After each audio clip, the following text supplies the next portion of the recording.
지난주 그 전주부터 시작해서 창세기의 말씀을 가지고 성탄을 준비하고 있습니다.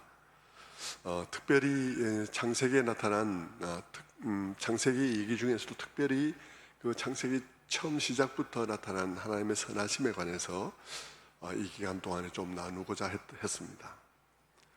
하나님의 선하심에 관한 이야기는 성경에 사실 가득 차 있는데, 그러나 사람들은 하나님의 선하심에 관한 이야기가 차츰차츰 후대에 첨가되고 또 이렇게 후대에 분명하게 그렇게 말씀되어지고 있다고 그렇게 생각을 합니다. 예를 들면 창세기에서도 창세기 12장 이후에 하나님께서 아브라함을 부르실 때 그때부터 하나님께서 그분의 자비하심과 선하심을 더욱더 분명하게 나타내고 계시다, 이렇게 생각을 하죠. 바벨탑 사건이 일어나고 사람들이 집단적으로 하나님께 반역을 저지르는 일들이 일어났을 때 하나님께서 그들을 멸해버리지 아니하시고 그 중에서 아브라함을 불러내셔서 구원의 일들을 시작하시는 그 모습을 통해서 사람들은 하나님의 선하시고 자비하심을 보게 되는 것이죠. 그리고 그 이후의 이야기들을 통해서 그 선하심과 인자하심이 얼마나 끝이 없는지, 그리고 얼마나 변함이 없는지 하는 것을 사람들이 확인하게 되는 것이죠. 사실 아브라함을 부르시는 일들로부터 하나님의 선하심과 인자하심이 굉장히 분명하게 드러나고 있으면 맞는데 거기서부터 드러나기 시작한다고 말하면 그것은 틀린 얘기라고 말할 수 있을 것입니다. 하나님의 선하심과 인자하심은 그때부터 나타난 것이 아니라 처음부터 나타나고 있다는 사실을 우리가 보아야 합니다. 하나님의 선하심, 그 선하심은 하나님께서 인간을 창조하신 그때부터도 이미 나타나 있습니다. 사람을 지으시되 단지 사람을 잘 프로그래밍이 된 로봇으로, 그래서 자동화된 기계처럼 그렇게 복종하도록, 그렇게 복종만 가능한 기계로서 사람을 창조하지 않으셨다 하는 것이죠. 하나님은 처음부터 인간을 자유롭고 대단히 자주적인 그런 존재로 지어주셨습니다. 그리고 그 자유로운 인간, 그 인간을 가지고 하나님께서는 하나님 나라를 완성하기로 하신 거예요. 그런 이유로 하나님께서는 인간을 반역할 수 없는 존재가 아니라 반역할 수 있는 존재로 창조하셨습니다. 다시 말해서 인간의 타락은 하나님의 창조 때 이미 하나의 가능성으로 존재하고 있었다는 말입니다. 자유라는 하나의 가능성으로 존재하고 있었다는 것이죠. 그런데 그 자유는 인간의 존엄성을 위해서는 필수적으로 필요한 것이었어요. 그 자유가 훼손되면, 자유를 자유롭지 못하게 만약 만들었다 그러면 인간의 존엄성은 훼손될 수밖에 없는, 인간의 존엄성에 필수적으로 필요한 것이죠. 그리고 그 자유는 하나님 나라의 완전성을 위해서도 필수적인 거예요. 하나님께서 하나님 나라를 살을 입힌 로봇으로 만들 수는 없는 거 아니겠습니까? 살을 입힌 로봇들을 가지고 하나님 나라를 만들 수는 없는 것이니까요. 하나님 나라의 완전성을 위해서도 인간의 자유는 필수적인 것입니다. 타락하게 되어 있었다는 말을 하고 있는 게 아닙니다. 자유롭게 지어졌다는 말을 하고 있는 것이죠. 불완전한 존재로 지어졌다는 말도 아닙니다. 너무나 완벽한 존재로 지음받았다는 말이죠. 너무나 완벽하게 자유를 가진 존재로 지음받았다는 말입니다. 하나님은 그런 자유 안에서 위협이나 강제가 아니라 자신의 뜻으로 순종하는 자들을 가지고 하나님 나라를 만들기로 하신 거예요. 자신의 뜻을 가지고 순종하는 자들로 하나님 나라를 만들기로 한 것입니다. 하나님의 선하심은 이와 같이 창조와 타락 기사에서도 이미 풍성하게 나타나 있습니다. 지난주에도 그 일부를 보았는데요. 지난주에 우리가 살펴본 그것은 설교로서 그렇게 설명하면서 그 점을 딱 집어주기 전에는 잘 눈에 띄지 않는 것일 수 있습니다. 지난주에도 그 설교를 한 이유는 하나님의 선하심은 아주 일찍이 성경의 처음부터 계시되고 있다는 얘기를 하려는 것이었습니다. 그분의 선하심은 범죄한 아담을 찾아오는 데에서도 이미 나타난다는 것이죠. 사실 엄밀한 의미에서 하나님께서는 범죄한 아담과 하와를 찾아오실 이유가 없었습니다. 아담과 하와는 죄인이라도 수많은 죄인 중에 하나가 아니라 유일한 죄인이었고, 엄밀한 의미에서 수많은 죄인 중에 하나가 아니라 엄밀한 죄인이며 첫 번째 죄인이고, 불순종으로서 자기 자신들의 운명뿐 아니라 인류 모두의 운명을 망쳐먹은 그런 죄인이죠. 그러니까 하나님께서는 그들을 찾아오시기보다는 아예 동산채 날려버리는 것이 훨씬 더 마땅한 것이라고 말할 수 있습니다. 그들이 범죄한 범죄의 의미를 생각한다면 그렇죠. 그런데 하나님께서는 그렇게 하지 아니하시고 그들을 찾아오셨습니다. 근데 그것도 여러분, 창세기 1, 2, 3장이라는 맥락 속에서 아담을 찾아오신 하나님을 생각해 보면요, 그 하나님은 창세기 1장에서 말씀만 하시면 그대로 되던 그런 놀라우신 하나님입니다. 그리고 그 아담은요, 흙으로 빚었던 흙덩어리예요, 여러분. 그러니까 창세기 1, 2, 3장이라는 이 짧은 맥락 속에서 볼 때에도 하나님이 아담을 찾아오셨다, 아담의 범죄한 아담을 찾아오셨다는 것은 그 엄청난 하나님이, 1장의 그 엄청난 하나님이 2장과 3장의 그 먼지에 불과한 사람을 찾아오신 것입니다. 그러니까 그건 엄청난 것이죠.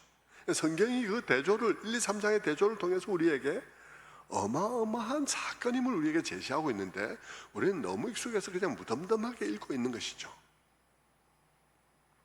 하나님의 선하심은 거기서 이미 엄청난 스케일로 암시되고 있습니다. 그러면서 우리는 그 하나님이 아담 벌써 훅 하고 날려버리면 먼지잖아요, 흙덩어리잖아요. 그냥 훅 불어서 날려버리면 날려버릴 수 있는 그 죄인을 찾아오셨다는 이야기를 통해서 우리는 뭘 암시받고 있습니까? 이 이야기가 이렇게 끝나는 이야기는 아니겠다 하는 이야기를 벌써 우리는 암시받고 있는 거예요. 이 이야기는 이렇게 끝나지 않을 이야기구나. 하나님께서 지금 이 이야기를 우리들에게 해주고 있는 이유가 하나님이 어떤 분이신지를 우리에게 말해주고자 하는 것인데, 그 이야기를, 지금 이 이야기를 속에서 하나님께서 이 먼지와 같은 인간에 관한 이야기를 이렇게 끝내려 하지 아니하시구나 하는 이야기를 벌써 암시받으면서 이 얘기를 읽어야 된다는 말입니다. 게다가 그 하나님의 선하심은 지난주에 어떻게 나타났습니까? 타락 후 처음 말을 걸어오시는 가운데서 나타났습니다. 하나님께서는 범죄한 아담을 찾아오시되 그냥 문을 발로 쾅 차면서 내 이놈 아담 어디 있어? 하고 소리를 지르는 그런 분노의 일성으로 찾아오신 것이 아니라 정반대로 아담아 네가 어디 있느냐? 라는 매우 철학적이고 매우 생각할 만한 그런 질문으로 찾아오셨다는 것이죠. 그것은 아담이 어디 있는지 몰라서 묻는 질문이 아닌 생각하게 하는 질문, 생각함으로써 돌이키게 하는 질문, 구원받게 하는 질문을 가지고 찾아오셨다는 사실을 우리는 지난 주일에 보았던 것이죠. 지난주 우리가 발견한 그 선하심은 너무나 중요한 거예요. 왜냐하면 그것은 아주 오래 태초에 나타난 하나님의 선하심이기 때문에 더 중요해요. 왜냐하면 그 하나님은 그때로부터 지금까지, 십자가 사건 때까지 지금까지 변함이 없는 분이시라는 사실을 우리에게 확인해 주기 때문인 것입니다. 그분은 예나 어저께나 오늘이나 영원하도록 동일하게 선하시고 자비하신 하나님이라는 사실을 성경은 말하고 있습니다. 그 하나님은 오늘도 그때와 동일하게 죄 지은 우리를 찾아오시는 하나님이라는 사실을 말해주고 있기 때문인 것이죠. 여러분, 에덴에서의 반역은 그때 이후에도 수없이 반복되고 있습니다. 오늘도 인류는 하나님이 그렇게 하지 말라고 하는 일들을 계속하고 있습니다. 어쩌면 현대인들은 돌아다니면서 하나님이 하지 말라는 일들만 하고 있습니다. 하나님이 하지 말라는 일들만 다 까부수고, 뭐 젠더다 뭐다 이러면서 다 까부수고 그러면서 돌아다니고 있습니다. 결혼 부숴버리고, 젠더, 성의 구분을 부숴버리고, 그 다음 자식 부숴버리고, 가정 부숴버리고,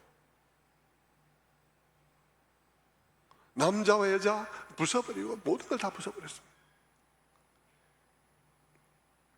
사람들은 온데 돌아다니면서 하나님이 하지 말라는 일들만 하고 있습니다.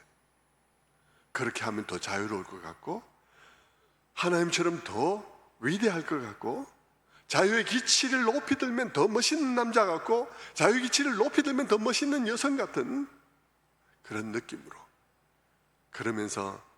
그러면 더 만족스럽고 더 맛있는 인생을 살 것 같은 그런 생각으로 하나님의 말씀을 거스르고, 내 눈에 마음에 드는 대로, 내 눈에 보기에 좋은 대로 행동하고 있는 것이죠. 그 결과 이 지구촌은 온갖 고통으로 뒤덮이게 되었습니다. 지식과 문화와 문명적으로는 오늘날처럼 발달한 시대가 없지만, 이 풍요로운 시대에 굶어 죽는 사람들이 그렇게 많고, 이렇게 연결된 사회 속에서 고독사가 그렇게 많으며, 이렇게 문명한 사회 속에서 전쟁이 이렇게 확산되고 있습니다. 이렇게 발전했는데 직장은 전쟁터가 되고, 부부와 남녀의 관계는 그야말로 불신과 적대감과 젠더 갈등으로 얼룩져 있습니다. 그토록 경쟁력 있게 우리 자식들을 기르려고 온 자식 공부시키는데 온 신경을 쓰고 온 돈을 다 투자하고 했는데, 지금 우리 사회는 가만히 놔두어도 민족이 없어지게 생겼습니다. 우리의 삶은 돌이킬 수 없이 엉망이 되었죠. 이제는 서로 눈을 피하고 서로 숨어버리고 마는데, 그런데도 창세기는 오늘 우리에게 말합니다.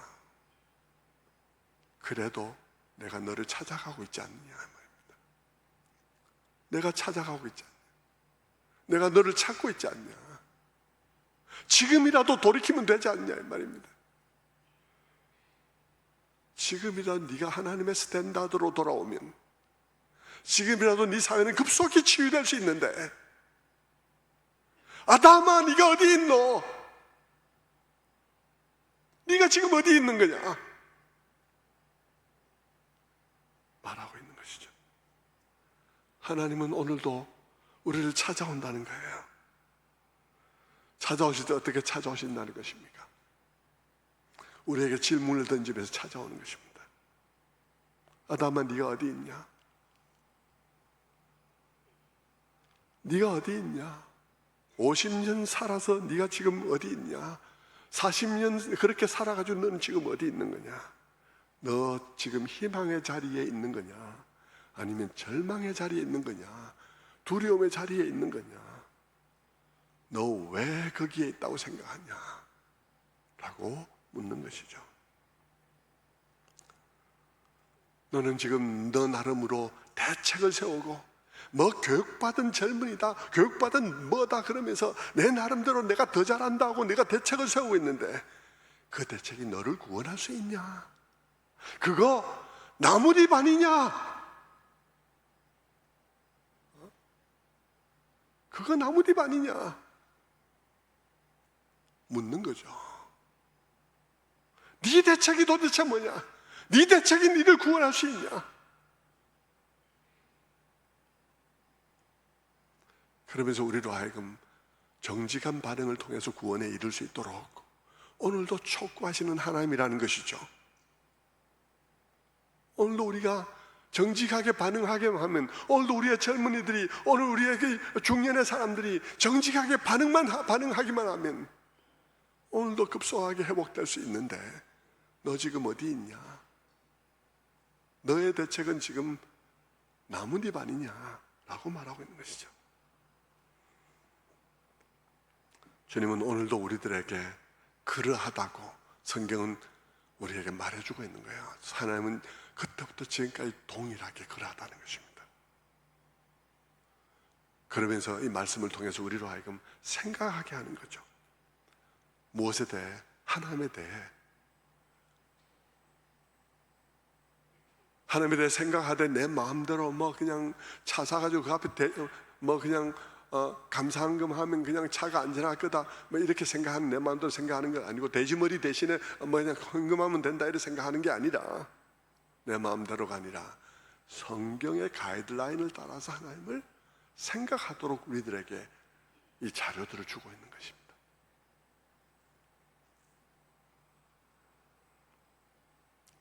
우리에게 희망이 뭔지 말입니다. 우리에게 희망은 우리의 지금까지의 고집스런 고집대로 그 고집을 유지하는 것이 아니라 성경이 말하는 이분에게로 돌아가는데 희망이 있는 것이라고 말하고 있는 것입니다.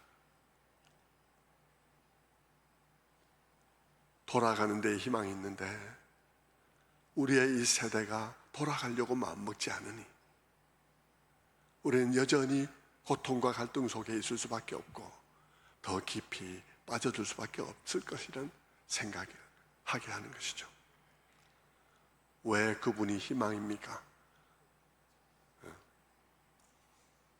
그분이 우리의 창조주이기 때문입니다. 오늘 우리는 이 끊임없이 죄인을 찾아오시는 그 아담에게 찾아오시고 그리고 그것을 질문을 가지고 찾아오시고 하는 이런 모습들을 통해서 우리 깊이 묵상하면 우리는 사도들이 내린 결론들과 동일한 결론을 내릴 수밖에 없어요. 하나님에 관해서 말입니다. 어떤 결론을 내릴 수밖에 없나요? 베드로서 3장 9절과 같은 결론을 내릴 수밖에 없습니다. 3장 9절이 뭡니까? 주의 약속은 어떤 이들이 더디다고 생각하는 것까지 더딘 것이 아니라 오직 주께서는 너희를 대하사 오래 참으사 아무도 멸망하지 않고 다 회개하게 이르기를 원하시느니라 하는 결론에 우리도 도달할 수밖에 없는 거예요. 왜냐하면 하나님은 처음부터 그러셨다는 사실을 우리가 보게 되니까요. 그리고 십자가 사건 때까지 그러셨고 그 이후에도 지금까지 여전히 그러하시다는 사실을 우리가 보면서 하나님은 역사 속에서 끊임없이 우리로 하여금 돌아오도록 요구하시는, 부르시는 하나님이시구나 하는 것을 우리가 알게 되는 것이죠. 그래서 우리는 비록 이 말씀이 그렇게 오래된 말씀이지만 그러나 이 말씀이 현대 이 21세기에도 여전히 우리에게 소망과 희망과 격려의 물을 기를 수 있는 정말 구원의 우물이라는 사실을 우리가 알게 되는 것이죠. 이사야서 12장 2절의 말씀처럼 말입니다. 보라, 하나님은 나의 구원이시라. 내가 신뢰하고 두려움이 없으리니 주 여호와는 나의 힘이시요 나의 노래시며 나의 구원이시라. 그러므로 내가 기쁨으로 구원의 우물들에서 물을 기르리로다 라고 말한 말씀처럼 하나님께로 돌아와 여호와가 나의 구원의 우물이라는 사실을 깨닫고 그 하나님으로부터, 그 말씀으로부터 구원의 물을 깃는 그런 일들이 우리에게 일어나야 하는 것이죠. 하지만 여러분, 창세기 3장에서 나타난 하나님의 선하심은 우리가 살펴본 그런 부분에만 있는 것은 아닙니다. 그것은 3장에 정말 꽉 차 있는, 정말 꽉 차 있는데 그것은 타락이 가져올 결과를 선언하시는 과정 속에서도 나타납니다. 하나님은 이렇게 말씀하시죠. 15절 말씀에 내가 너로 여자와 원수가 되게 하고 내 원수도 여자의 후손과 원수가 되게 하리니 여자의 후손은 내 머리를 상하게 할 것이요 너는 그의 발꿈치를 상하게 할 것이라 하시고, 거기서 여자의 후손과 뱀의 후손은 서로 원수가 되는데 뱀의 후손은 여자의 후손의 발꿈치를 상하게 할 것이지만 여인의 후손은 뱀의 머리를 상하게 할 것이다. 그렇게 말씀하시죠. 그 말씀은 분명히 예언입니다. 말할 것도 없이 예수 그리스도의 오심과 그분의 십자가에 관한 첫 예언인 거예요. 여인의 후손 이야기를 했습니다. 여인의 후손이란 말부터가요, 예사로운 말이 아니에요. 의미 없는 표현이 아닌 거예요. 왜냐하면 그것이 그냥 아담과 하와의 후손일 것 같으면 굳이 여인의 후손이라고 할 필요가 없어요. 더더군다나 가부장적인 그런 배경을 가진 고대 시대에 말이죠. 그냥 아담의 후손이라 하면 되지 여인의 후손이라 할 필요가 없죠.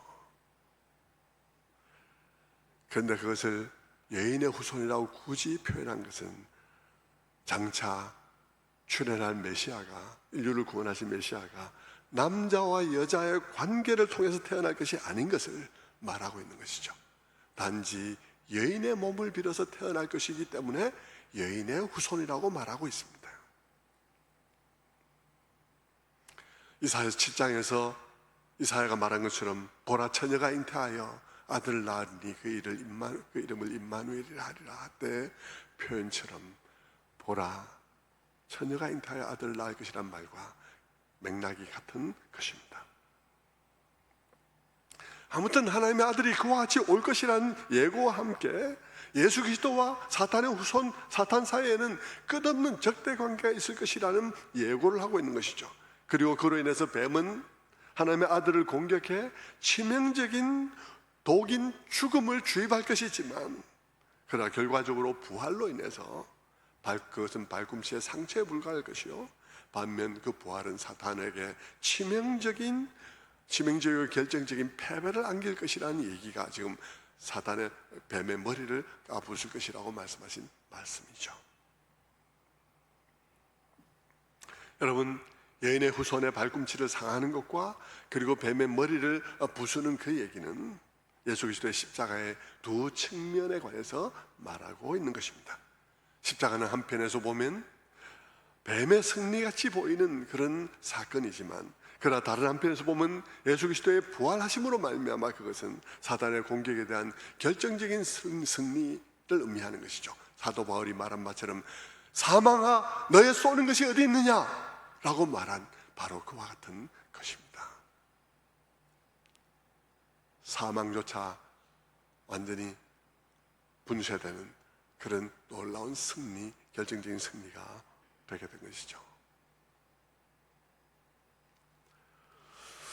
그런데 이런 장면, 여인의 후손에 관한 이런 예언의 장면 또한 하나님의 선하심을 아주 분명하게 보여주는 장면입니다. 어떻게 보여주는 것입니까?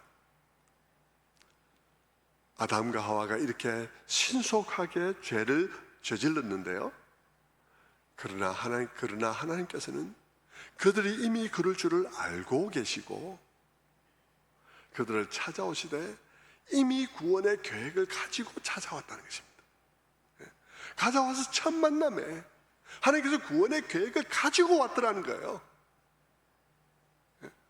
아담과 하와를 찾아오신 하나님이, 그에게 말 걸어오신 하나님이 이미 그 속에 아담과 하와를 구원하실, 그 후손들을 구원하실 계획을 갖고 오셨다는 것입니다.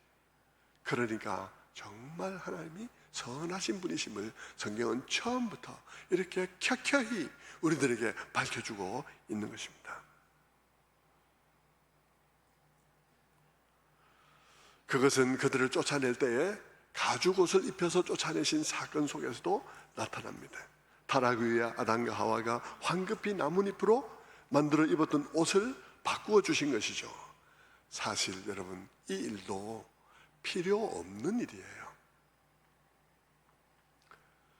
그들을 그렇게 해줄 필요가 없죠. 그런데 그들을 굳이 나뭇잎이 아닌 가죽으로서 지어 입혀서 쫓아내신 것은 엄청난 암시인 것입니다. 무슨 암시겠습니까? 쫓아내지만 여기서 끝이 아니다 라는 강력한 암시인 것이죠. 쫓아내시지만 이것이 끝이 아니라는 아주 강력한 암시죠. 이것은 여러분이 다 아시다시피 여러분, 장차 예수 그리스도의 피 흘림을 통한 구원이 있을 것을 예고하고 있는 것이죠. 가죽이 피 흘림이 없이는, 누군가의 희생 없이는 얻어지는 게 아니니까 말입니다. 그런데 여러분, 옷에 관한 얘기를 처음부터 다시 해봅시다. 아담 이후에 아담과 하와는 왜 황급히 나뭇잎으로 옷을 해 입었습니까? 눈이 열렸기 때문이죠. 눈이 열렸는데 사탄이 말한 대로 열린 게 아니었습니다. 사탄은 그들에게 마치 그들의 수준이 하나님의 지혜의 수준에 이를 만큼 고상한 지혜의 눈이 뜰 것처럼 그렇게 말했지만 결과는 그게 아니었습니다. 그들이 본 것은, 그들이 눈이 뜨이면서 본 것은 자신들의 부끄러운 모습과 죄의 결과와 후회와 책임과 죄책감, 이런 것들 뿐이었습니다. 그들이 하나님처럼 될 것이라는 약속을 받았지만 하나님처럼 되기는커녕 하나님 노릇만 하는 자들이 되었습니다. 그러니 그들은 하나님 노릇하는 자들 앞에 서게 된 것이죠. 하나님 노릇하는 아담 앞에, 하나님 노릇하는 하와 앞에 서게 된 것입니다. 마치 부부 생활할 때 여러분, 집안에서 부부가 서로가 하나님 노릇하는 상대 앞에 서 있는 것과 같은 것입니다. 여러분, 가정에서 여러분 서로 남편과 아내가 완전 최종적인 판단자에 대해서 탁탁 자기가 막 최종 결론을 내면서 상대방에 대해서 말하면 어떻게 됩니까? 부부가 서로 방어 전략을 쓸 수밖에 없습니다. 거짓말하고 다 말 안 하고, 진실을 말하려면요, 진실을 말해야 하고 모든 진실을 말해야 하고 진실밖에 말하지 않아야 하는데 부분적 진리를 말하거나 사실에 대해서, 그 부분적 사실에 대해서 말하거나 그러는 것이죠. 사실을 말하지 않거나. 아담과 하와가 그런 상황인 거예요. 눈을 딱 선악과를 먹고 나니까 서로의 존재에 변화가 왔어요.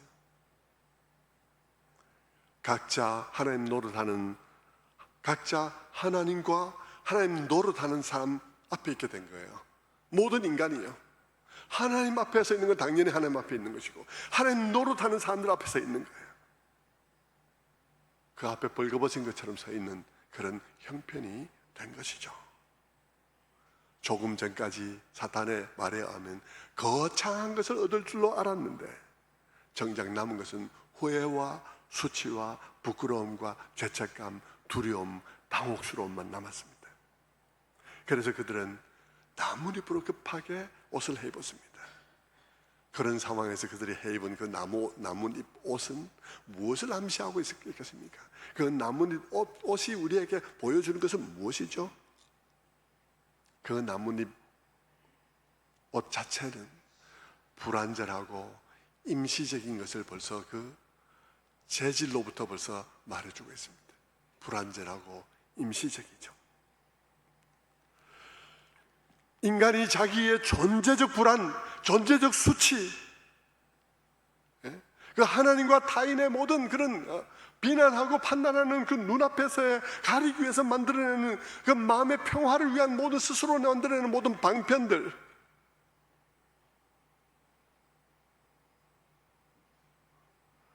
그런 것들이 다 뭐라는 거예요? 그런 것들이 다 나뭇잎이라는 것입니다. 인간이 자기 마음 편하기 위해서 만들어내는 모든 방법들, 인간이 스스로 만들어내는 구원의 방책들, 다 나뭇잎이라는 거죠. 그게 뭐든지 상관없어요. 마음 수련이든 어떤 단전 호흡이든 뭐든 상관이 없습니다. 궁극적인 대안이 될 수가 없다는 것입니다. 나뭇잎처럼 임시적이고 불안정한 것이죠. 그런데 여러분, 하나님은 어떤 분이시라는 거예요? 하나님은 그 죄인을 찾아오시되 그들의 부끄러움을 가려줄 수 있는, 그들의 부끄러움을 영원히 가려줄 수 있는 영원한 방책을 가지고 찾아오신 분이시다는 것입니다. 그들을 찾아오되 그들의 부끄러움을 가려줄 수 있는 영원한 방책을 가지고 찾아오셨다는 것이죠. 그것이 여인의 후손에 관한 얘기요, 쫓아내실 때 가죽옷을 입혀서 내보내신 것의 의미인 것이죠. 나뭇잎에 비해서 가죽옷은 수명이 영원하듯 말입니다. 하나님이 준비하신 대책은 영원하다 이 말입니다. 게다가 여러분, 그 가죽옷은 누군가의 피 흘림, 누군가의 희생, 누군가의 죽음을 전제로 하고 있지 않습니까? 그게 누구겠습니까? 말할 것도 없이 하나님의 아들의 죽음을 의미하는 것이죠. 우리의 죄와 허물을 영원히 가려줄 그 옷은 하나님의 아들의 피 흘림을 통해서 마련될 옷이라는 것입니다. 그 아들의 대신 죽으심으로 그 죽으심에 기대는 모든 자들에게 그 아들이 십자가를 지기 전에 벗어놓은 그분의 의로움의 옷을 우리에게 입혀주신다는 것입니다. 그분은 그분의 의로움을 내려놓고 우리의 불의함을 짊어지고 십자가를 지셨는데 그 십자가에 내려놓은 그 의로움의 옷을 우리를 위해서 입혀주신다. 그 피 흘림을 통해서 준비된 옷이 바로 이 가죽옷이라는 말이죠. 그 가죽옷은 예수 그리스도를 의미하는 것입니다. 여러분, 우리는 예수 그리스도께서 십자가에 못 박히실 때 옷이 벗겨졌다는 사실도 여러분 상징적으로 굉장히 의미 있다고 볼 수 있습니다.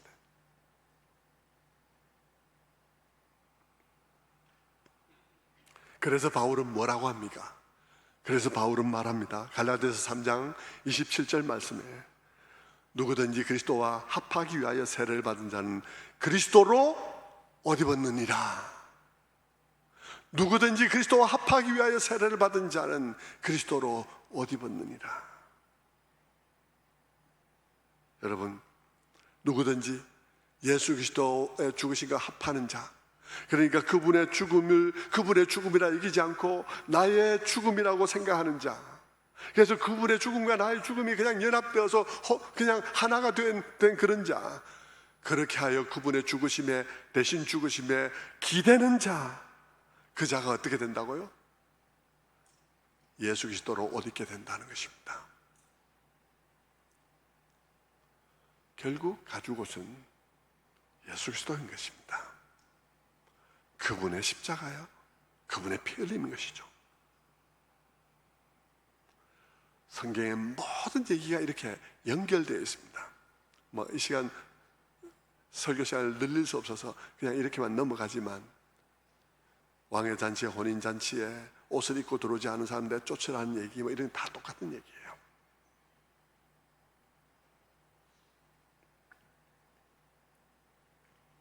하나님은 아담과 하와를 그렇게 가죽옷을 입혀서 쫓아내셨습니다. 그리고 핑핑 도는 화영검으로 에덴의 접근로를 막았습니다. 그런 쫓겨남과 핑핑 도는 화영검을 보면 그런 결말에 우리는 두려움을 느끼죠. 하지만 우리는 그렇게 엄중하게 쫓아낸 것만 생각하며 두려움을 느끼지만 그 속에 있는 하나님의 선하심을 생각하지 못합니다. 여러분, 하나님께서는 쫓아내기 전에 이미 찾아오셨고, 그냥 찾아오신 것이 아니라 구원할 계획을 가지고 찾아오셨습니다. 그리고 가죽옷을 입혀서 쫓아내셨죠.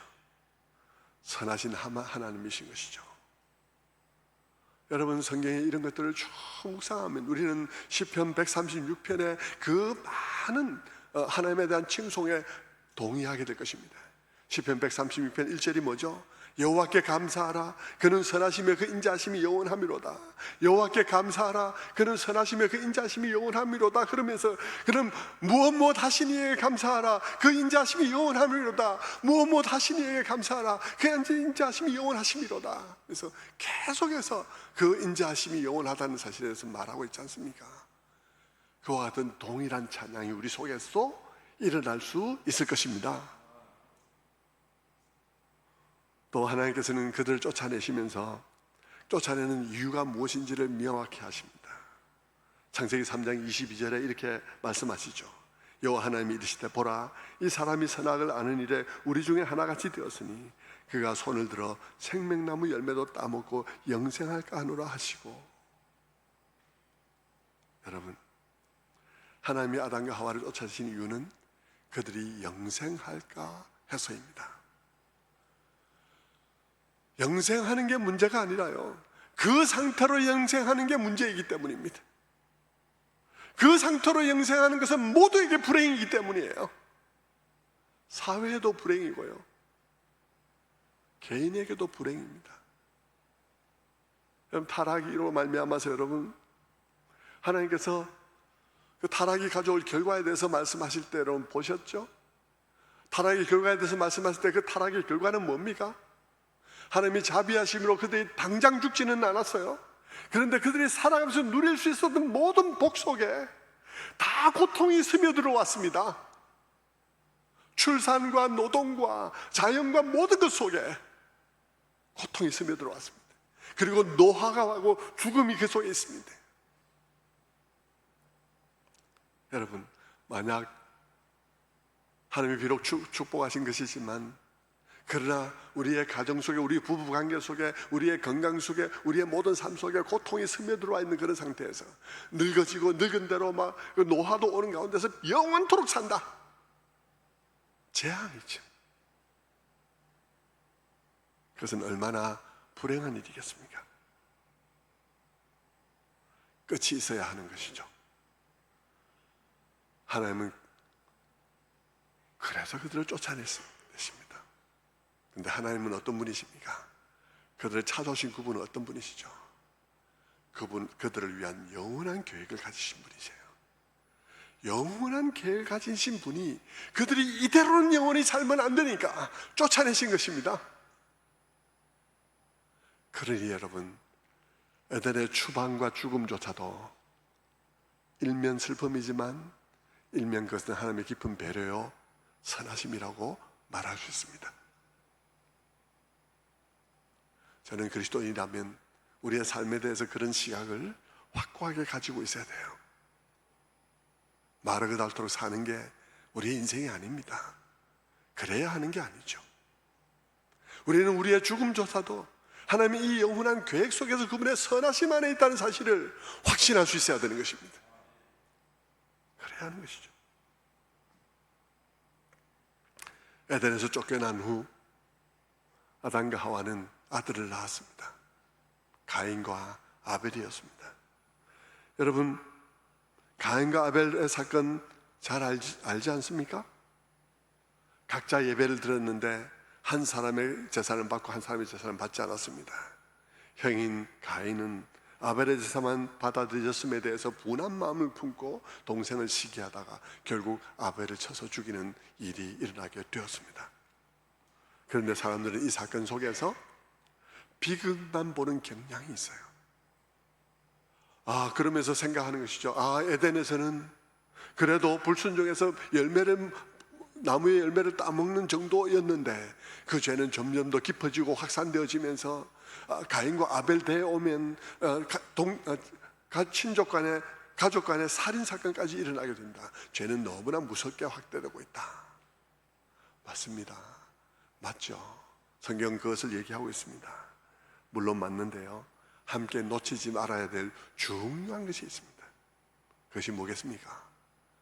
그것은 하나님께서 아벨의 제사를 받았다는 것입니다.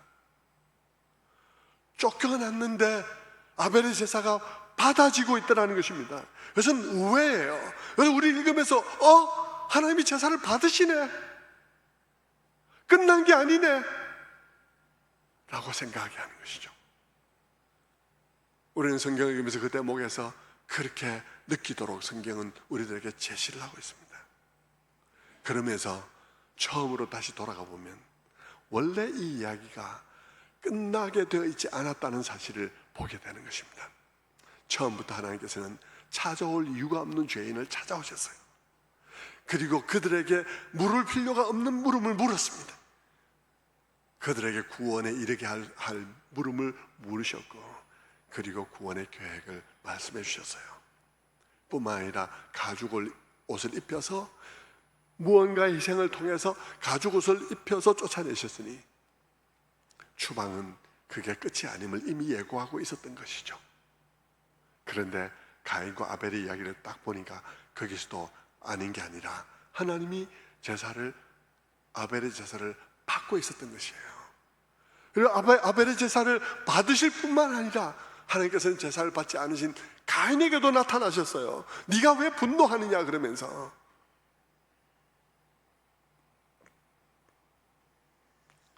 그리고 아벨을 죽이고 난 다음에도 하나님께서 가인을 찾아오세요. 질문을 던지시죠. 네 동생 아벨이 어디 있냐 지금? 하고 질문을 던지시죠. 하나님은 우리들에게 나는 지금 왜 여기 있나 하는 철학적 질문으로 찾아올 수도 있고, 하나님은 우리들에게 죄책감으로 찾아올 수도 있습니다.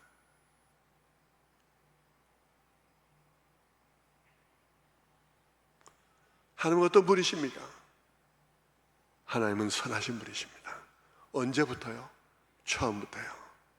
하나님은 그런 하나님으로 어제나 오늘이나 영원토록 동일하신 분이십니다. 그분은 죄인을 포기하지 않으셨어요. 처음부터. 그러므로 그 죄인에게 가죽옷을 입혀주셨어요. 여인의 후손에 대해서 얘기하셨어요. 그러니까 여러분, 크리스마스는 처음부터 예고되고 있었다 이 말입니다.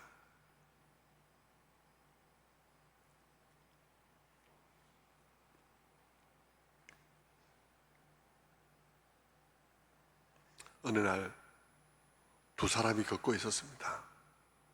대화를 하면서 걷고 있는 그들에게 한 사람이 다가와서 말을 걸었습니다. 당신들이 대화하는 그 대화가 무슨 내용이요? 그러자 두 사람은 어이가 없다는 듯이 말했습니다. 아니, 당신이 누구길래 지금까지 예루살렘에 체류하다 내려온다고 하면서 최근에 일어난 그 엄청난 일을 모른단 말이요? 그러면서 최근에 예루살렘에 있었던 이야기를 해주었습니다. 예수라는 사람이 있었는데 말과 일에 능한 자여서 우리 모두가 다 그가 이스라엘의 구원자가 될 것이라고 기대했었다고. 그런데 너무나 어이없게도 며칠 전에 십자가에서 하룻밤 사이에 처형당했다고. 그는 우리의 희망이었는데 우리는 너무 실망되어서 눈앞이 캄캄하고 이제 더 이상 예루살렘에 입고 싶은 생각이 없어서 고향으로 내려가는 중이라고 말했습니다. 그러자 그 사람은 그들에게 어찌 그리 믿음 없는 생각을 하냐고, 그러면서 그리스도가 원래 이런 고난을 받고 영광에 들어가야 하지 않냐고 하면서 모세오경과 선지서에 나타나 있는 하나님의 말씀들을 다 설명해 주었습니다. 그리고 그들과 함께 집에 들어가서 함께 묵으며 식사할 때 떡을 가지사 축사하시고 떼어 그들에게 주었는데 그들이 그것을 받아 먹자 눈이 밝아졌습니다. 성도 여러분, 그들은 그 길로 일어나서 말했습니다. 그가 우리에게 말씀을 풀어줄 때 우리의 마음이 뜨겁지 아니하더냐 하면서, 그리고는 절망 중에 고향으로 돌아가는 그들이 돌아서서 예루살렘으로 다시 돌아갔습니다. 하나님의 그 축복하시는 그 도성 예루살렘으로 돌아갔습니다. 성도 여러분, 무엇을 우리에게 보여주고 있나요? 우리가 에덴으로 돌아갈 길이 무엇인지를 보여주고 있습니다. 우리가 에덴으로 돌아갈 길이 예수라는 사실을 보여주는 것이죠. 그 예수께서 우리에게 다가오셔서 그분이 우리에게 말씀을 열어주시고 우리의 눈을 열어주실 때 우리의 눈은 교정될 것입니다. 사단의 유혹을 받아서 죄의 상자를 열어버릴 때 우리의 눈이 변해서 우리의 눈이 교정을 받게 될 것입니다. 그리고 절망이 아닌 희망을 보게 될 것입니다. 그리고 예루살렘을 떠나는 것이 아니라 예루살렘으로 돌아가는 것 같이 우리가 에덴으로 돌아가게 될 것입니다.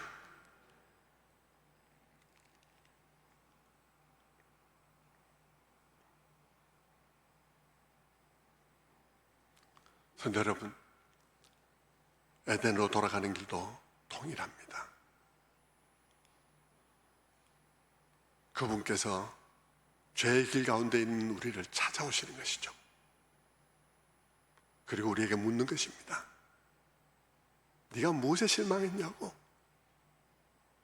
네가 무엇에 실망했기에 신앙생활을 이렇게 하고 있냐고?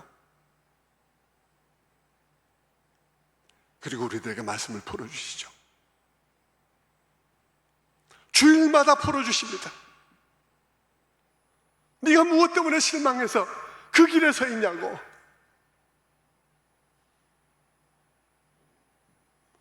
그리고 우리들에게 말씀의 떡을 떼주시고 우리의 눈을 밝히십니다.